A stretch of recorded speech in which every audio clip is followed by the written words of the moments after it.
The G20 comprises many of the world's largest developing and developed economies and seeks to find solutions to global economic and financial challenges. More than 40 heads of state are expected to gather here in South Africa for the G20 summit in November next year.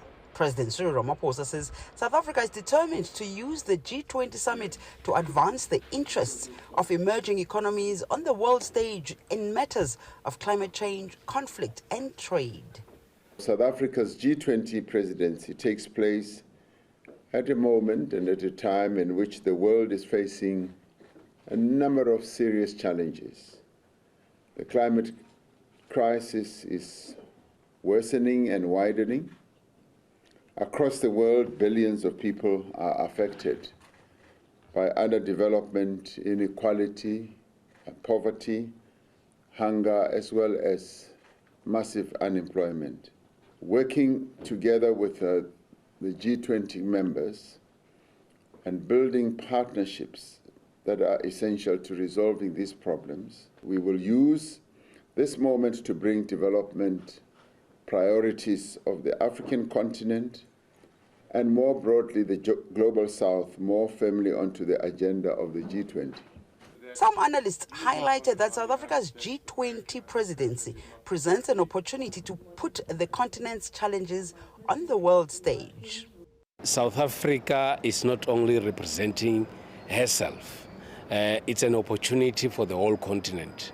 And therefore it will require that as South Africa is heading the G20, it should also be able to identify African challenges, issues that are of priority to the African continent, raise them at G20 so that our participation in the G20 should not only benefit South Africa only, should also benefit the entire continent. It's important that we recognize how climate change is affecting food security and is impacting, once again, nations that are vulnerable to not only climate change, but issues around food security and ensuring that poverty, hunger, and inequality are alleviated.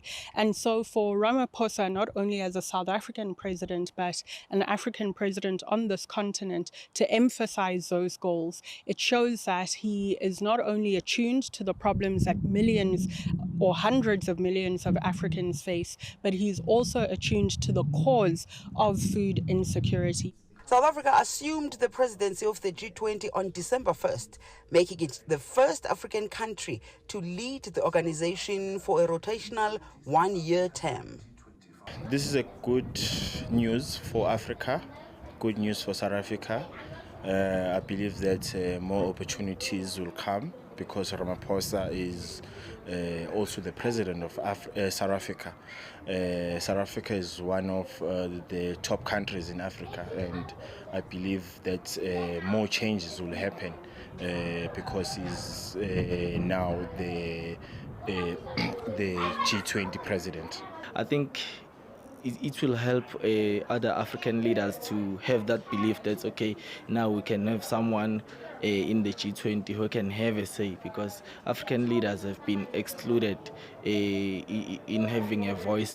Meanwhile, the Nigerian government has signaled a desire to join the G20 group, and South Africa says it will support Nigeria's bid. Yudi Sanjamela for CGTN in Johannesburg, South Africa.